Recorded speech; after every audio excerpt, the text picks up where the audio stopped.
so your question around how do you identify it and how do you make it come to life is you treat it no differently than the business side. We need the same type of behavior and structure when it comes to personal and personal financial planning. Welcome to a brand new episode of the M&A Mastermind podcast presented by Cornerstone International Alliance. I'm your host, Nick Olson.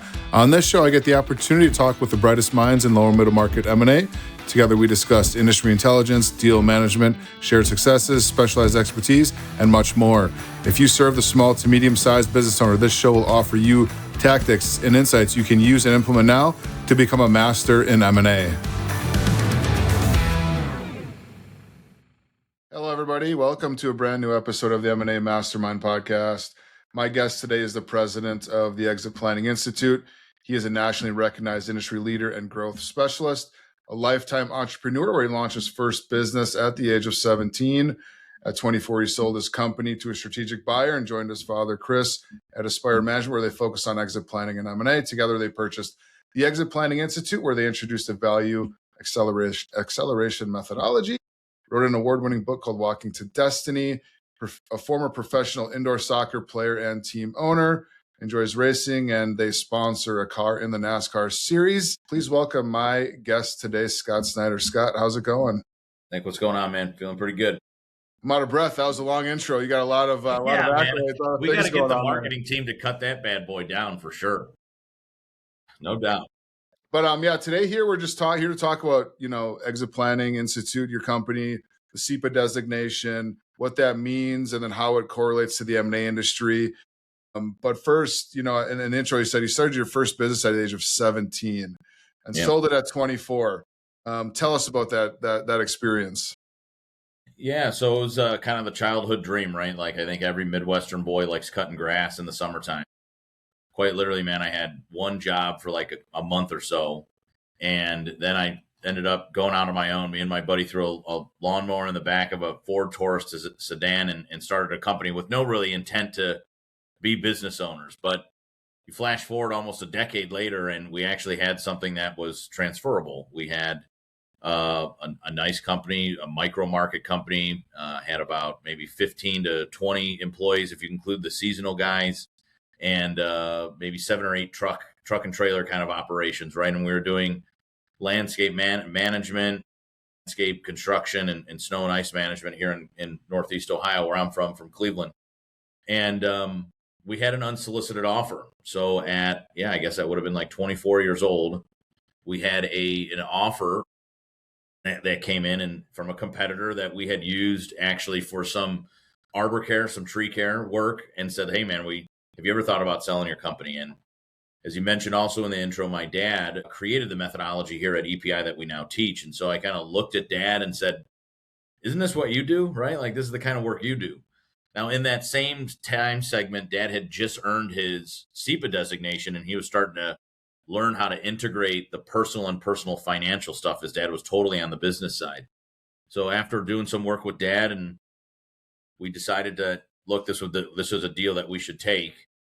And like many, I think, owners that we all know, I immediately regretted my decision, right? I fell into that Price Waterhouse statistic that 75% of owners profoundly regret selling their business just a year after selling it. And I was miserable. I always say it's high and low. You mentioned playing professional soccer. The high was I didn't know what to do with my life, so I randomly sell the company and randomly then try out for a professional indoor soccer league here in the United States called the Major Arena Soccer League, and I play for a team called the Ohio Vortex. And you're kind of living in the next childhood dream, getting paid to play a sport that you grew up loving. But at the same time, the low for me is I was going through a pretty bad divorce. And I think whether it was the high or the low, it all stemmed back to really lack of personal planning and having your identity all kind of trapped inside of that business. And that kind of thrust me into my exit planning journey. And here we are today at EPI. Amazing. Yeah.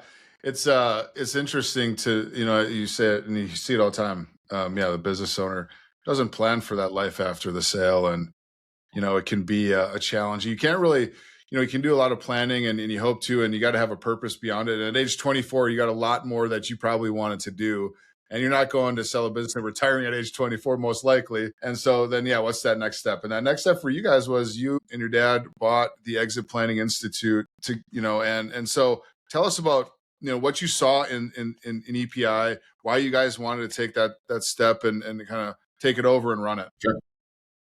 Yeah. So, during that time of trying to discover who I was and what I wanted to do, Dad finally said, after a year of me kind of wandering around, he said, "Hey man, why don't you come join Aspire Management," where him and his business partner, Andy, were and are certified exit planning advisors working on the business and value growth side. And so I gained some exposure into what they were doing. And I actually really loved it. Dad was working with all kinds of different business owners, micro market, lower middle market, different industries. And it was fascinating to me. There was a whole wide world of business out there that I wasn't exposed to as a young man. And so what I also realized is that Dad and Andy had something unique. They had taken these, if you rewind back to EPI of early days, there was only about 120 CEPAs. My dad was certificate number 93, part of the first 100 CEPAs ever certified. Peter Chrisman and Rich Jackham were teaching these concepts and theories out of their book called The $10 Trillion Opportunity. And there was maybe two things really lacking back then in 2010, 11, and 12. One, there was no process and how to, like, well, this sounds great, but how the hell do I go do this stuff? And then everybody was still showing up like in their silos. So the financial advisor would say one thing, the M&A advisor would say another, the CPA another, and it was actually just providing confusion to the business owner. And then kind of the kind of all kind of aligns. The Peter Chrisman and Rich Jackham wanted to sell EPI. It got too big for them to kind of run and manage. And their core business was actually investment banking. So they said, look, we're going to put up EPI for sale. So Dad and I take a run at it. And the first run at it fails. And so they try to take it to a like-minded organization in professional advisory. And that deal fell through. And when we heard about that, Dad and I went back to the table with them and said, look, we're passionate.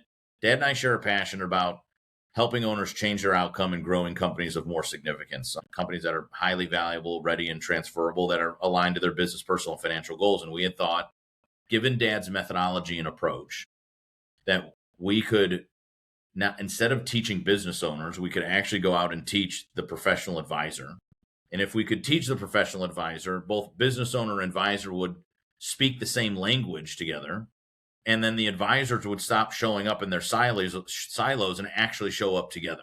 And that would be the way that Dad and I change the outcome. So that second run that we take at EPI, we get the deal done and we close as we close as the year ends in 2012. And in 2013, Dad and I took over the business, owned the business, and put the value acceleration methodology into the core curriculum for EPI, for what EPI does and who they were to become. And so we have our first CEPA program then in May of 2013. And after a couple of evolutions of the methodology, here we are today. And you mentioned, advisors in their silos. Who is the CEPA designation for? You said the advisors, but is it all the people that you just referenced? Like, if you're one of these professions, like, you should consider looking into getting your CEPA, like who, like, kind of dive into like who those people are. Yeah, today the makeup of the EPI community is about 10,000 certified exit planning advisors that are really a part of 4 groups. And then there's like a splattering of all kinds of advisors. And so the top 4 people becoming CEPAs today are the financial advisor and wealth manager, the M&A advisor or business broker, the business consultant or business coach, and the accountant CPA. Those are your top 4. The 5th is a wide variety. Out of the 10,000 CEPAs that we have, they represent about 19 different professional disciplines. And I think there's a big emerging segment of functional advisors that come in and out of the equation, whether they're from the business, personal, and financial side. People like personal planners, fractional CFOs, estate planning attorneys, fractional sales folks, cybersecurity folks. And I mention them because I think it's important. If you begin to change your mentality from income generation or just risk mitigation or expense reduction, the kind of the specialty that you do for the owner and the immediate impact that you have for the owner, and you start talking about how much value that creates for an owner, that ecosystem of advisors becomes quite robust. And so people in those other functional areas are becoming CEPAs because they want to learn what it takes to drive value and learn and help align business owners' business, personal, and financial goals. And they want to know how particularly specialty or expertise fits inside of that equation and how much value they can actually bring to the table. So it's starting to expand well outside those top four or maybe different 19 to really any advisor that sits around the business owner and advises them on how to scale and grow or how to align business, personal, and financial goals. And so, again, the ecosystem actually becomes quite robust when you change your mindset to value creation. Yeah, I love that. And like I said, it's a good way to look at that. You talk about the M&A advisors as being one of those top four. In your opinion, what are some of the most significant advantages an M&A advisor could achieve by getting their CEPA designation? Yeah, so I think from the M&A standpoint, maybe two major things that I would address. One, deal flow. So I know that's important to obviously all of the M&A folks. My dad was doing a little bit of stuff back in his day when he was primarily the value growth consultant, but he would get involved in some deals along the way. For me, deal flow is one thing. One, the biggest two folks that are types of advisors that are inside of the EPI community today are the financial advisor and the consultant. So I would think that even if 50% of the business owners out there want to sell to a third party, the M&A advisor inside of the EPI community is highly sought after. So I think there's a significant play for the M&A advisor in becoming a CEPA just so they can hang out in the community and speak that language and develop relationships that return. I also think that you get involved then way earlier on in the equation. If you looked at our methodology, we have this 3-gated methodology that starts and decide, walk through, prepare, or starts and discover, walks through, prepare, and then ends and decide. And typically in decide, we're executing one of those exit options. And that's where naturally, I think a business owner goes, well, when I'm ready to sell my company and I decide to sell it, I'm going to bring in the M&A guy to help me sell to a competitor, third party, private equity, whatever it might be. I believe the other thing that happens when becoming a CEPA is that we actually showcase the M&A advisor way early on in the discover gate because you guys all know what the buyers are after. So it helps a business owner gather early insights to really understand their business from a buyer's perspective. This whole thing, like we're going to call your baby ugly, getting used to your baby being called ugly and torn apart so that you're ready when that time comes if you're going to sell to that third party. So I think it just gives them some early insights. So those would be like maybe segment number one is positioning yourself early, grabbing deal flow and positioning yourself better in front of advisors. And two, I just think that they want I would say the second thing is just a general professional development activity. They're looking for a different way to think. They're looking to surround themselves with like-minded advisors. They're looking to be challenged. I think those that want to become best-in-class advisors have three key elements. One of them being a kind of a purposeful growth, always be learning mentality. And I think many advisors out there are realizing that regardless of where they fit into the equation, owners are looking for relationship-based advisors, not transactional ones. And so I think having the education generally puts you at the front of the list and makes you a more premier, what we would call best-in-class advisor. What is your perspective on, the M&A advisor? I'm assuming you want them to get their CEPA, but if that's not the case, another good alternative is having relationships with someone who is a CEPA, and what that looks like. But for the M&A advisor, like what different, you talk about the value acceleration methodology. How does that differentiate? If you're going to connect with CEPAs compared to other exit planning professionals, how does your methodology set the CEPA apart and differentiates yourselves from others in the industry? I always say that the CEPA is very broad, but not very deep, and it's very intentional that way. I don't care if you're the M&A advisor, the financial advisor, the business consultant, the estate planning attorney, the personal planner, the fractional CFO.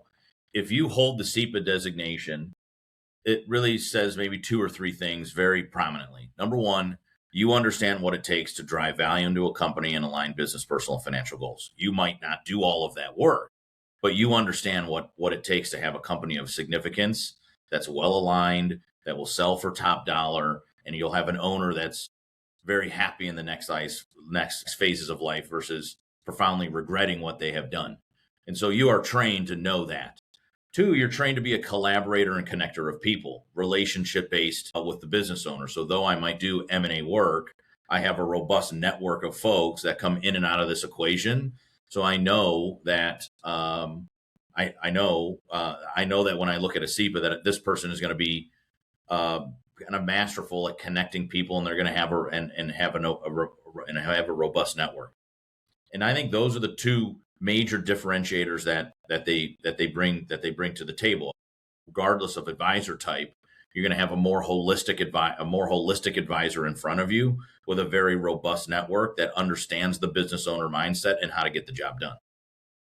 Obviously, a robust network is great and kind of speaks for itself. But you said, you're in the business of relationships. Why do you guys hold that so close to to the vest as to a value proposition that you want Yeah, CEPAs to have? yeah, no doubt. I would say that we do a ton of research at EPI, probably 20 years worth of research at this point. And what we are consistently finding in more recent research is kind of what I was touching on earlier, is that business owners of the next generation, so whether it be Generation X, people 43 to 60 years old, millennials, 28 to 42 years old, they both in particular are looking not to just be a number or a transaction, but they're actually calling for relationships. I had 5 business owners on stage at our exit planning summit, which is our big industry and professions conference. And I said, look, be nice, because there's a bunch of advisors in the crowd. But as owners, I have to ask you, what do you look for in a professional advisor? And all 5 of them really said 2 things. One, they're looking for somebody from the outside to hold them accountable. They want a respected accountability buddy. And 2, they said, I'm looking for a relationship. I want you to know the pain points and desires and what I'm trying to go out and achieve. And so that in your robust network, you know that I have a cybersecurity problem. And though you might be my financial advisor, you go, you know what, I might have a guy for that. I heard that, and I understand where you're at in your business owner journey. I understand your characteristics inside of your generation. A 50-year-old person is going to think a lot different than a 24, 25-year-old person. I understand how you're showing up to the equation. What stage of growth are you in, and what maybe are your needs? And so, you can help the business owner in different ways, indirectly through listening, asking the right questions, and connecting to the owner the right way. And I think that's why we at EPI tend to focus a lot on relationship building activities with business owners versus kind of getting them through that transaction. I think that the hourly rate, the transaction life is transitioning itself as well. There are a couple of things, maybe some tips you can give our audience about developing those relationships with the business owner or the professional, business advisor. Sure. I would say in terms of the advisor working with the business owner, we have this whole course that we teach around having more empowering conversations with owners. And it's based on this research that I'm talking about. And condense it really quick. One, I think you have to look at owners in 3 ways. One, what generation they're in. If you looked at the 3 generations in the marketplace, millennials, Gen Xers, and baby boomers, 51% of the privately held companies are owned by a boomer, 43% owned by a Gen Xer. So right there, that's the majority of the market. At the highest level, regardless if they're a business owner, just generational characteristics, the baby boomer is the inventor of the 60-hour work week and very tied to success, whether that's success in their golf game, in their business, or in their family. They are very passionate individuals and competitive individuals. They want to feel a sense of success. Whereas a Gen Xer wants to feel balanced. They're in this natural search for balance. They're a work smarter, not harder generation, so on and so forth. So understanding generations is key. Next is understanding specifically to the business owner, how are they showing up? Are they pivoting their mindset, which is probably all of our ideals clients are saying, look, I know I need to grow a company with value in mind. I know I need to align these business, personal, and financial goals. I'm pivoting my mindset to be a more value creator versus income generator, a more value creator versus lifestyle business. There's the explorer. These folks are kind of, kind of an intriguing kind of behavior for them. They're just kind of looking to explore the world of value creation and might be considering changing their mindset.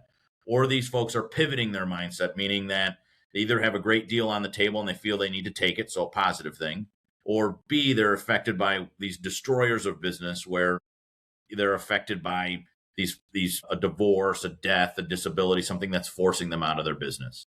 Then you apply, the third component is applying the state of owner readiness survey statistics. So you know how ready and prepared they are to kind of head down this value acceleration path. Then we can start having conversations with them. So we run a formula called intrigue plus empower equals action. I think all of us, whether we're doing M&A work or estate planning work or accounting work, getting the owner to get down the path and actively working is absolutely critical. The intriguing behavior, I think the difference that we see in the market today is many advisors are hired by the owner with the intent to give them the right answer. So we show up as the expert and we go, boom, here it is. That's the answer.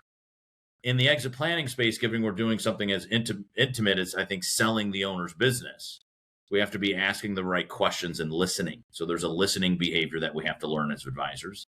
And then the empowering style behavior is kind of a patience mindset, if you will, because you have to be willing to spend a little bit extra time with the owner to educate them. What we find inside of the owner demographic is that 60% of owners would march down the path of action if you just spend a little bit more extra time with them. I think the common behavior that business advisors have today is that we kind of wait until the owner becomes a client.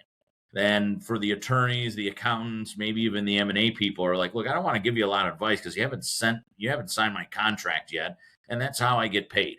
But the owner of the future, and thus the advisor of the future, have to be willing to spend a little bit more education time with an owner around these topics that we're talking about today on your show. Is, again, how do I drive value to the company? How do I align business, personal, and financial goals? Can you teach me more of that? So the people that are spending more time with owners create that better relationship. And boom, that's the kind of stuff that thrusts you forward with what we would call the kind of advisor and owner of the future.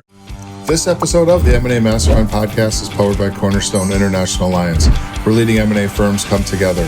As part of this international network, you get access to global opportunities, over 200 M&A experts, enhanced collaboration and knowledge sharing, and some of the best M&A tools and resources available, all to help you take your firm to the next level. Ready to join this exclusive network? Visit cornerstoneia.com/new member today. How do you've mentioned the personal, financial, business goals all being aligned. Like, from a high level, what does that process look like? When does that happen?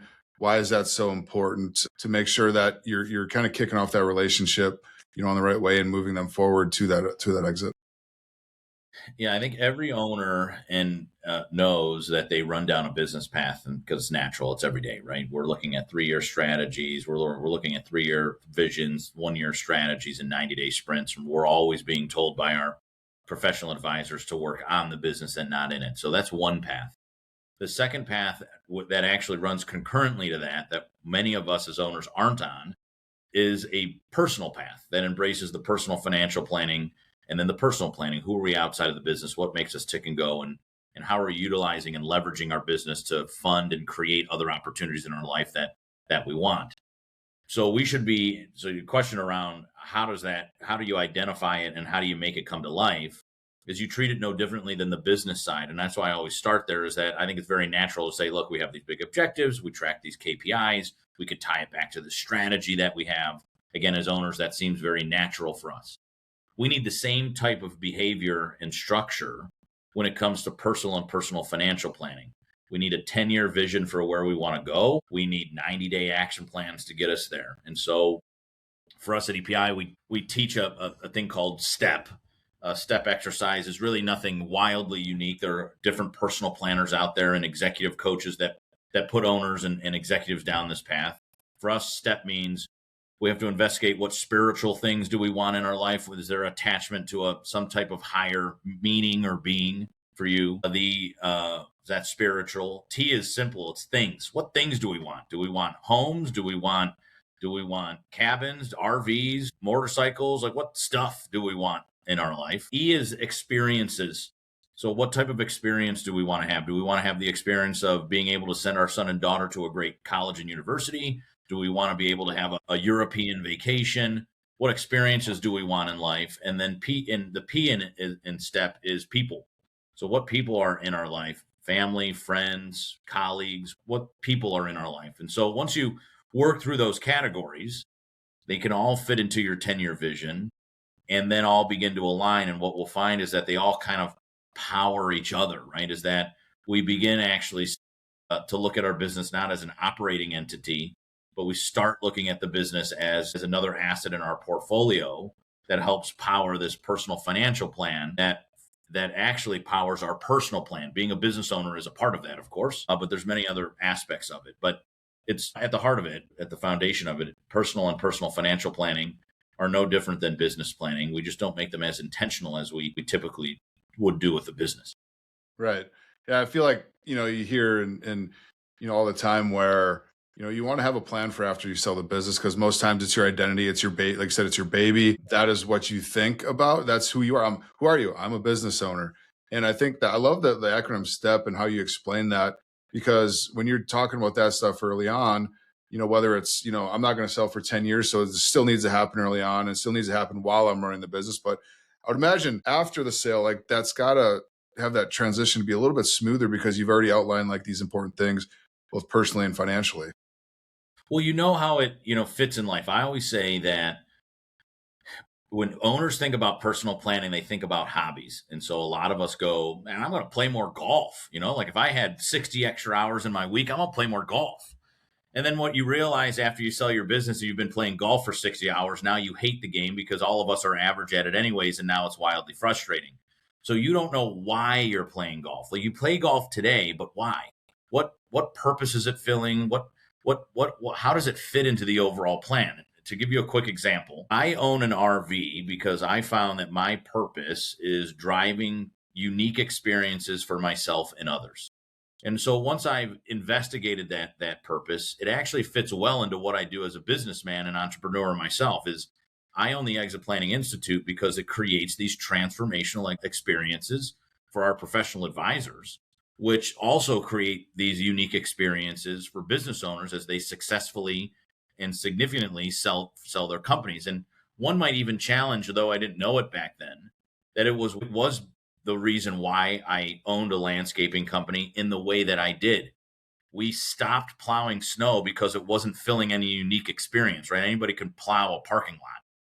But if you looked at some of the more unique work that we did in the landscaping company, when we would go into a assisted living facility, for example, we would do a gardening program for their residents and have raised planter boxes so that people in wheelchairs could go outside and garden immediately. That was something unique and fulfilling. Or I can always remember we built a baseball field inside of a subdivision one time, and we were able to go back to that baseball field, and they had a little league games going on that brought families together. It was fulfilling a larger meaning. And so whether it's in the professional education world that I'm in now, or in the green industry, the landscaping industry, years ago, back in 2010, I guess that was, and before, it was all kind of fulfilling this thing. So I actually don't play a lot of golf because it probably provides a really crappy experience to those around me because I get frustrated and then we don't play well and I have a bad attitude. Right. So nonetheless, yeah, I think when you said it, I think really well is if you look at that step kind of exercise or approach, well, wouldn't you just be doing that in your life today? And if you had it all together, you would know what purpose your business is filling and be looking forward to where I find that business owners, Nick, are never running towards something. They're always running away from it.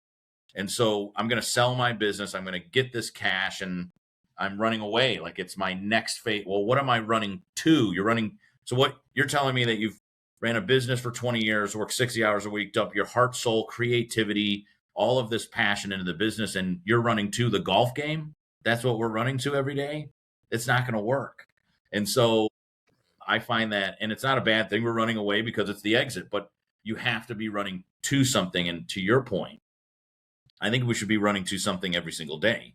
And so that's why we say exit strategy is business strategy. There's nothing different, whether you're 25 years old just starting or 70 years old trying to more immediately exit your business. We should all be running towards something. All these things are just things that we're doing in life to thrust something more down the line. Yeah, I mean, this is finding what you're passionate for, and obviously, business owners are very passionate about their business, but that's the business side, and finding what you're passionate about on the personal side, and like I said, they work 60, 80 hours a week, like, and then eventually you got to get yourself out of the business so you're not, the bottleneck and you're not the value of the company. So, Exactly. start figuring that stuff out as you go. And I love that you guys do that because the business owner is not thinking about that. They're just working like, hey, how am I going to grow this business? How are we going to increase sales? How are we going to, do the next big thing? And then thinking about, your personal and your family and all that sort of stuff, I think is just a great approach to how you do it.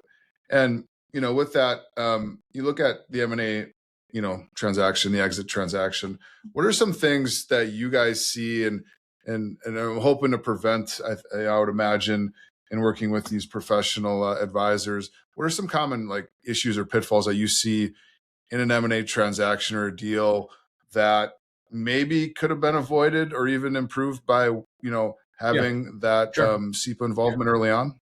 Yeah, I would say maybe two major things come to mind really at the end of the day. One, they're just unprepared for the actual transaction that happens. I think selling a business is friggin' hard, man. And it's like not only is somebody kind of critiquing your life's work, but there's all kinds of stuff that they're asking for, right? And I think for a business owner, your life is already kind of chaotic, right? It might be organized chaos, but now you're going to overlay investment banking meetings, buyer meetings, and you're going to have to make these decisions that affect the rest of your life and your employee's life and your customer's life when you're selling. And you're only in this like small dating period. To me, it's like meeting meeting your girlfriend online. You date her for a couple of months, and then you're going to get married, and you're like, whoa, I don't even know anything about you. And I think, and that's just the nature of I think the M&A world.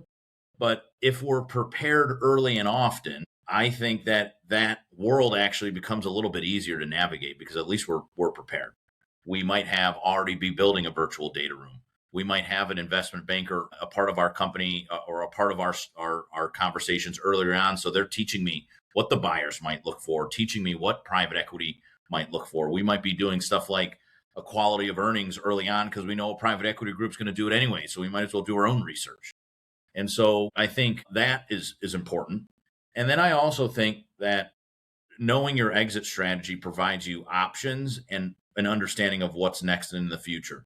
I don't think enough in our exit planning world. We don't talk enough about net proceeds, deal structure, deal terms, and then this like integration and optimization once the companies come together or join a portfolio of companies. I think again, preparing early and often allows you to, as an owner, allows you to navigate not necessarily a pitfall, but navigate something that I think is really difficult, to do. And so I just think that it also gives you the last thing I would say is it also gives you options along the way. I think a lot of us think that selling our business is a one bite of the apple kind of game. I actually think it could be a multiple bites of the apple kind of game. So you might sell 25 or 50% of your company today, and then you hold for a little bit with your private equity partner, and you might sell the rest of it in another 5 years. And so you get a two bites of the apple. I think being prepared just gives us options along the way. And I think more options for us as owners, the better. You're absolutely right. Preparation gives you more options. Absolutely.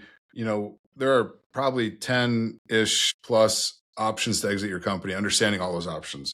Exactly. But if you're put in a position to have to sell right now and you haven't prepared, then your options are very limited. And so I think that's a great way to plan early. I'd not heard the correlation of M&A being like online dating before, but you're now you're now.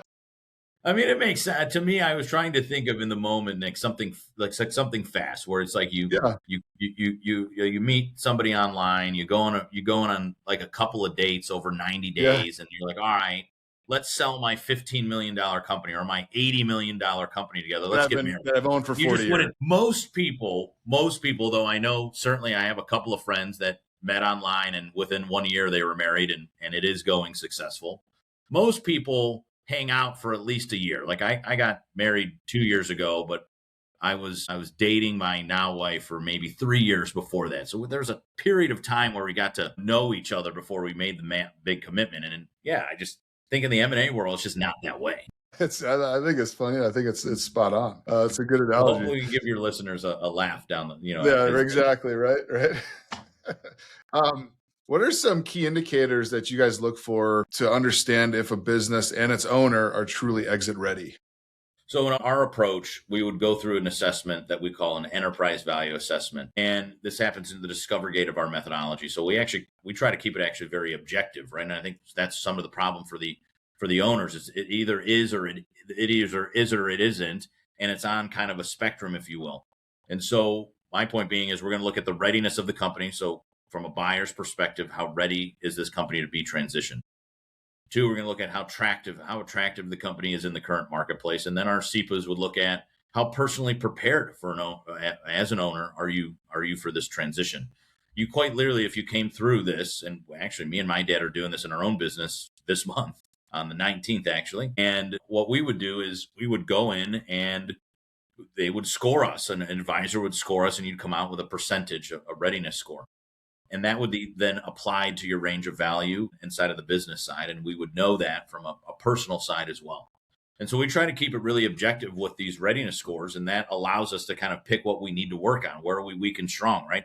Like for me, I would say my weakest link in the three-legged stool approach would be I'm a weak in personal financial planning. My financial advisor is always on my back, making sure that I'm investing conservatively and I'm well diverse. Where my dad might say he struggles with personal planning, right? He's very tied to his business. He's the creator of the methodology that we teach. So his struggles might be in, well, I'm 66 years old. What do I truly want to do in the next phases of my life as now a grandfather, an exited owner? Like what is now do I want to write some more books? Like what do I want to go do? And again, not right or wrong. It's just every owner has their battle within, I think, the value acceleration methodology. But in terms of exit readiness, we would score these things in a very objective way so that we would know as owners and as advisors what we really need to go to work. Yeah, like I said, that just goes back to the preparation, where you're at now, what you need to do to get to where you need to be, and what does that timeline look like? Because, Absolutely. like you said, stuff happens that you can't control, and if you can prepare yourself, you hear stories too often where business owner dies, left to the spouse, they don't know how to run the business. Like now, what do they do?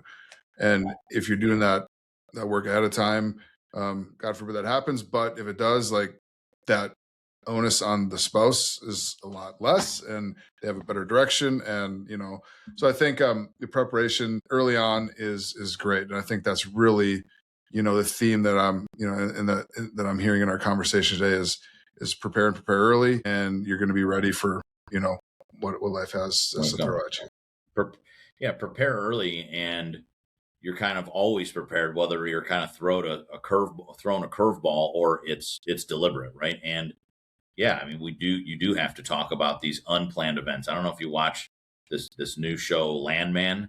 It's like a spinoff of right, Landman.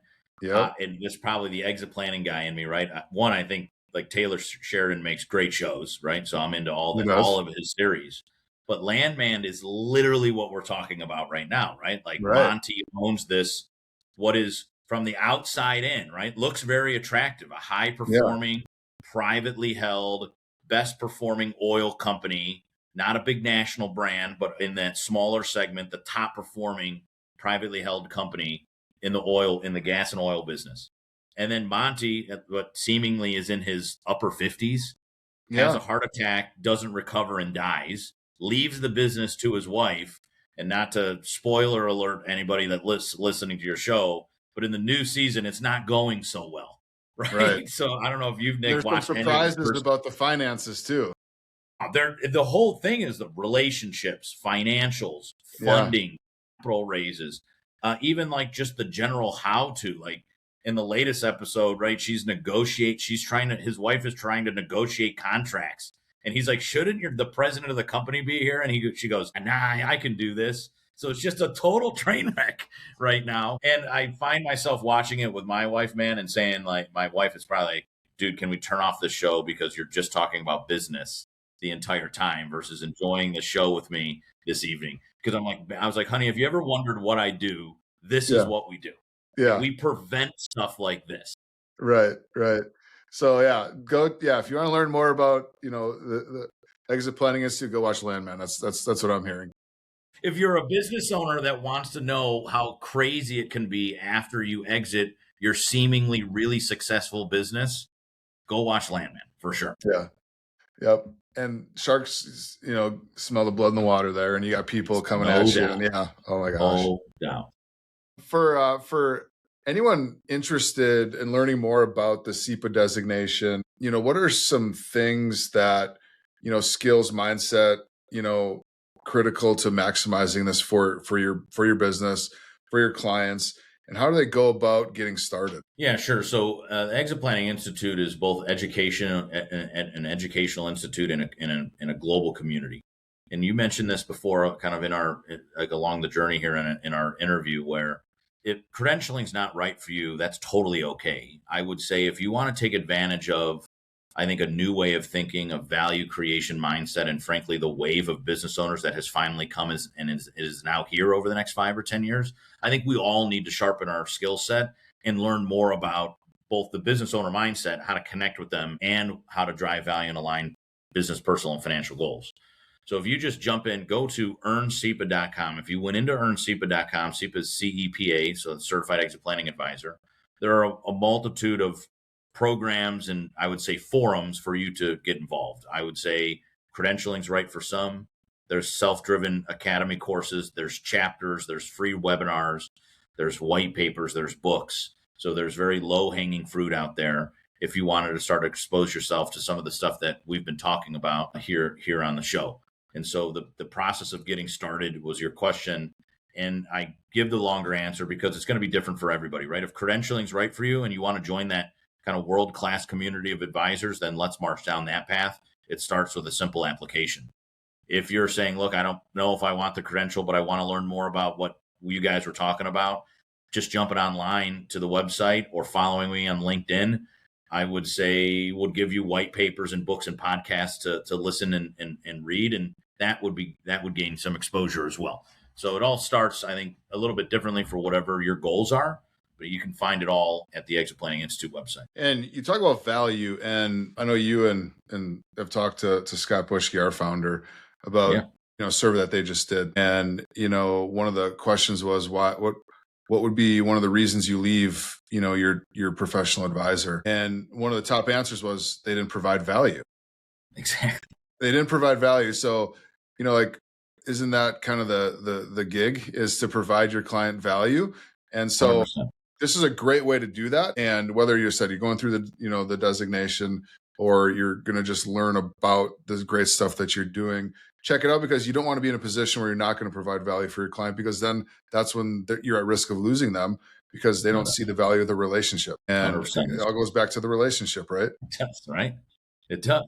If they find value in somebody that has built a relationship and connects with them in a deeper level, both as people and as business people. Right. What's the future look like for EPI, the CEPA? What do you guys got cooking for? What can our listeners look forward to learning, and what you guys got in the hopper? Yeah, so I would say for the general listener, if two cool things that I think are coming up. One, we have our 4th season of our podcast, and it's all about how to create the value creation mindset for the employee. I think many people talk about, to business owners, how do you 10x your company? But we don't talk about how the employee can help you 10x your company. So I have cool special guests and even my own employees where we're putting together a whole new season that'll debut next year, all around the value creation mindset for the employee. So I'm pretty excited about that. It's top of mind. We've been in my studio recording the last few days. And then I would say the Exit Planning Summit. It's the largest exit planning centric event for the professional advisor in our country today. It attracts CEPAs, non-CEPAs, business leaders. Go to exitplanningsummit.com. You can check that out. It's in Nashville, Tennessee, so a great town, I think, to have a conference as well. And a lot of new elements coming to the summit next year that I think are really exciting, including a kind of a summit exploration time where I want you guys to begin to think about it as a festival style experience where, a course of 3 hours, you can build your own agenda using an AI tool that allows you to create the most effective return on investment for you. So you could be going to sessions, meeting with people, building relationships, whatever you're going there for. Those 3 hours are kind of a build your own agenda time that include different stages, different platforms, different forums, and you kind of pop around to each one of them along the way. And so really excited about that too. Yeah, I was at your last one in Port Charlotte, Florida, right? Yep. And it was an amazing event. You guys do it big. You guys do it right. There's over 1,000 people there, right? Yeah, we'll have we'll hit the 1,200 mark next year. So 1,200 professional advisors from all kind of walks of expertise. Nice. Yeah. And so if you're thinking about learning more, I definitely would commit and sign up for that summit, because you meet a ton of great people in person. You're going to a cool town, have a lot of fun, but also learning a lot. You mentioned your podcast. Tell us a bit more about your podcast. Where can they find out about it? You mentioned season 4. What was your focus on the past seasons? Because I would imagine your previous episodes, you go back and listen and still find a ton of value. Yeah, no doubt. It's called the Exit Is Now podcast based on kind of what we've all been talking about, right? I truly believe that exit is right now, whether you're 25 years old starting out or 70-year-old trying to more immediately exit. Exit for us is always kind of all around us. We should always be building a business with the exit in mind. And so the last 3 seasons have really focused on the value acceleration methodology and our journey within it, right? So we have my journey as a business owner within our own methodology using Exit Planning Institute as a privately held family-owned business and our relationship with value acceleration. And what that kind of popped out, as I mentioned, was what I realized is that we've done a really nice job here over the last 10 years or so, growing a company that is value-centric, not just a business owner that's value-centric. And so in season 4, we've kind of flipped that and said, look, let's focus on the employees and how to build great culture and people that all are helping thrust value forward. And frankly, how are we compensating our employees for helping us create a more value-minded business and more owner mindset-centric business? And so we're really excited about that. But if you go to exitisnow.com, you can see all kinds of different episodes where we're kind of sharing our story around how do we create businesses that are highly valuable and aligned to goals. Exitisnow.com. So go definitely check that out. EPI and Scott's podcast, a lot of great information on there. They have a lot of great, amazing guests who bring, interesting perspectives, just everything that they're doing in the ecosystem. Nice. Go to their website as well, check out all their information and see what you can get involved in. At least start your interest in becoming part of that ecosystem at EPI. Scott, this has been amazing. Thanks, man. Thank you for taking the time and joining me today. I know our listeners will find a ton of value with our conversation. And I know you mentioned follow you on LinkedIn. You got a lot of great content out there. And make sure to like, comment, share this episode, pass it on to your other professional advisor friends, your business owner clients. Get the word out there that prepare now, provide value to your clients, and help out everybody to make sure that exit is as best as and smooth as possible as we can make it. Make sure to subscribe on our YouTube channel, subscribe to wherever you find podcasts and how you listen to them. Until next time, everybody, take care. Thank you for joining us on this episode of the M&A Mastermind podcast, and a special thank you to our presenting sponsor, Cornerstone International Alliance. If you enjoyed today's discussion, don't forget to like, share, and comment. We'd love to hear your thoughts. Make sure you hit that subscribe button so you never miss an episode. We'll be back next week with more insights, strategies, and real-life experiences to help you take your M&A game to the next level.